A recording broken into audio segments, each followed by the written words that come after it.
এই পৃথিবীটাকে কত বড় করে তৈরি করেছেন যা একজন মানুষের পক্ষে এই পৃথিবী ভ্রমণ করা সম্ভব না। বলে সুবহানাল্লাহ।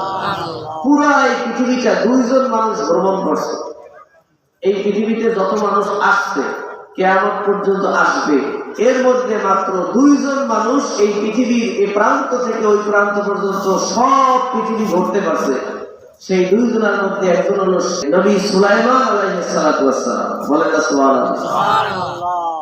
তাকে আল্লাহ রাব্বুল আলামিন একটা সিংহাসন দিয়েছিলেন। মাত্র 6 ঘন্টা সময়ের ভিতরে এই সারা পৃথিবী একবার ঘুরে আসছেন। সুবহানাল্লাহ। আরেকজন বাদশা যাকে বলা হয় শাহে সিকান্দার, যুলকরনাইন বলা হয় তাকে। এই বাদশা সিকান্দার যুলকরনাইন, তাকে আল্লাহ রাব্বুল আলামিন একটা শক্তিশালী ঘোড়া দান করেছিল। একটা ঘোড়া এক লাফে 12,000 মাইল রাস্তা যাইতে পারত।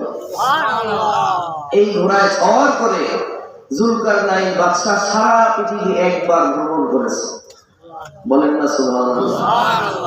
আর এই পৃথিবীতে কোনো মানুষের পক্ষে পুরা পৃথিবীটা ভ্রমণ করা সম্ভব হবে না। পৃথিবীর মানচিত্র যিনি এঁকেছেন, পৃথিবীর ম্যাপ যিনি এঁকেছেন, তাকে প্রশ্ন করা হয়েছে, আপনি পুরো ওয়ার্ল্ডের ম্যাপ আঁকছেন, আপনি কি পুরো পৃথিবী ভ্রমণ করেছেন? বলেন না, আমি ইতিহাস জেনে ঘেটে বুঝে এই মানচিত্রটা এঁকেছি।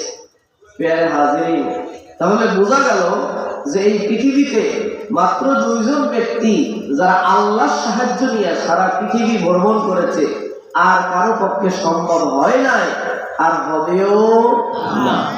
অথচ এই মানুষ পৃথিবী যাদেরকে আল্লাহ ক্ষুদ্র জ্ঞান দিয়ে পাঠিয়েছেন, এই পৃথিবী থেকে হাজার হাজার মাইল দূরে চাঁদে গেছে, মঙ্গল গ্রহে গেছে। আপনাকে যদি বলি আপনি নলছিটি পুরা উপজেলার সব কয়টা গ্রামে কি যাইতে পারছেন? পারেন না। তাহলে চাঁদে যাইতে পারছে, মঙ্গল গ্রহে যাইতে পারছে, কিন্তু পৃথিবী নামক যে জায়গাটা আল্লাহ মানুষের জন্য বানিয়েছে, এটা একজন মানুষের পক্ষে ভ্রমণ করা সম্ভব না। কিন্তু এত বড় একটা পৃথিবী আল্লাহ পাক বানিয়েছেন, আপনার আমার মতো ছোট্ট একটা মানুষ এই পৃথিবীতে আল্লাহর সিজদা করে ইবাদত করবে সেই জন্য। বলেন না সুবহানাল্লাহ। এই পৃথিবীটা যাতে ঠিক থাকে, পৃথিবীটা যাতে স্থির থাকে, আপনি সিজদা করতে গিয়ে পৃথিবী ধাক্কা দিয়ে আপনাকে সিজদা থেকে ডিস্টার্ব করে সরাইয়া না দিতে পারে, আল্লাহ পাক রব্বুল আলামিন বলেন ওয়াল জিবালা আওতাদা, পাহাড় দিয়া পেরেক মেরে এই পৃথিবীকে আমি শক্ত করেছি। 3,000 3,500 মাইলের বিশাল বিশাল পাহাড় আল্লাহ রাব্বুল আলামিন পৃথিবীতে সৃষ্টি করেছেন যাতে আপনি সিজদা করতে পারেন।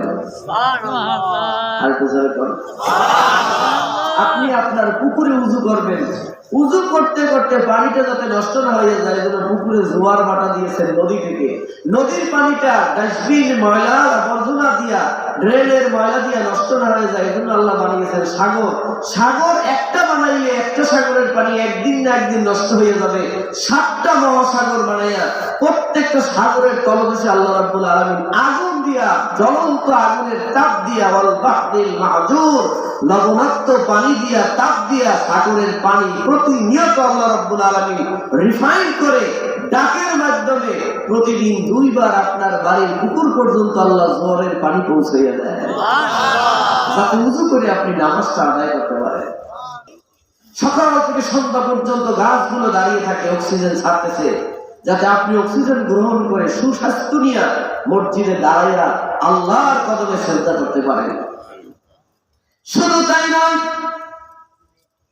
পৃথিবীর সব কিছুর প্রাণীদের ভারসাম্য যাতে রক্ষা হতে পারে, একজন নামাজির রিজিকটা যেন এই পৃথিবীর মাটি থেকে ফুটে, ধান, সরিষা, গম, ভুট্টা, এই পৃথিবীর যত ফসলগুলো আছে, ফসলটা যেন জমিন থেকে বের হইতে পারে, এই জন্য আল্লাহ রাব্বুল আলামিন 13 লক্ষ পৃথিবীর সমান একটা সূর্য আমাদের মাথার উপরে বানায় দিয়েছে।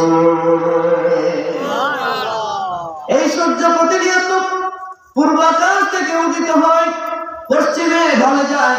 সূর্য নিয়মিত সারা পৃথিবীতে সমানকালে তাপ দেয়, যাতে পৃথিবীর ভারসাম্য ঠিক থাকে, প্রাণীগুলো বেঁচে থাকে, হাঁস মুরগি বেঁচে থাকে, গরু ছাগল দুম্বা বেঁচে থাকে, যাতে নামাজি বান্দারা এটা ভোগ করে আল্লাহর কদমে সিজদা করতে পারে।